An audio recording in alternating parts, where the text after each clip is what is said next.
The Adventures of Buckaroo Banzai Across the Eighth Dimension, 1984 film with the most ridiculous title I've probably ever seen. And yet the movie itself manages to outdo the title and be even more bonkers. So the story, it's difficult to even begin to explain. The titular Buckaroo Banzai is a white guy who was raised in Japan, I guess, and carries a katana.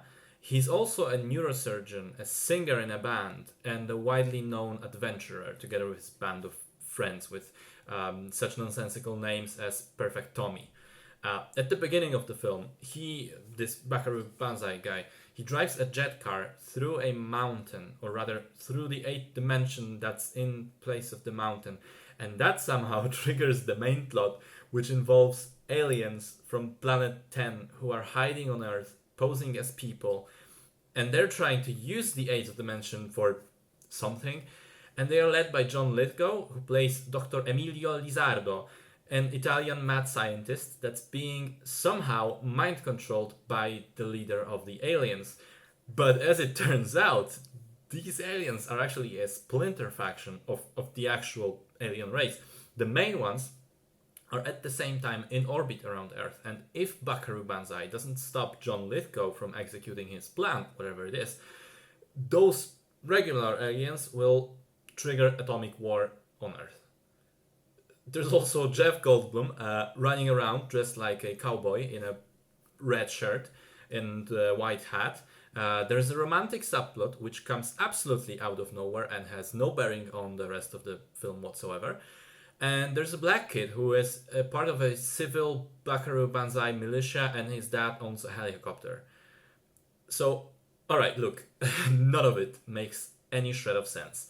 I spent a good half an hour of the film trying to grasp what in the absolute bananas is going on. Watching this film feels like someone fed you LSD and then told you to watch an extended episode of a crazy anime. Only the anime is live action, made in the US and on a low budget. And it's already episode 140, so you have no clue who is who and nothing is ever explained. It's a wild ride. It is so off the wall, mad, crazy. It's difficult to even find a comparison to another film.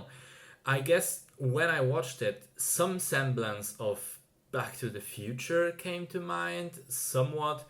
Also, maybe Knight Rider, the TV series with David Hasselhoff. But really, there's just not another movie like it. And if you realize that it's actually supposed to be a parody of all this silliness of the 1980s, then it sort of works. John Lithgow is extremely entertaining, and he's clearly having the time of his life in the role. Some of the scenes are so dumb you just laugh out loud because there's nothing else to do. Thing is, it has its fair share of problems. First of all, it's incomprehensible and does not make a shred of sense, as I already mentioned. Second, the visuals have aged a lot, especially the special effects. Third, because it kind of looks and feels like a cheap TV episode and has a lot of weird exposition dumps, which aren't even that because it's just a load of scientifically sounding nonsense, it gets kind of boring. And that leads into the main issue, which is the pacing itself. All of this craziness that I talked about is somehow not enough to keep the movie going at a good speed, to make the audience engaged all the time. And because it's impossible to keep up with the plot, it's easy to sort of disconnect and just get bored with it. However, there is a caveat to all of this. In normal circumstances, it is not a film that I could recommend. But if you're having your mates over and you're all drunk or high or getting there, I think this is the jam. I think this is what the film needs to be enjoyable. For the audience to basically use enough substances to somehow get on the same level of abstraction.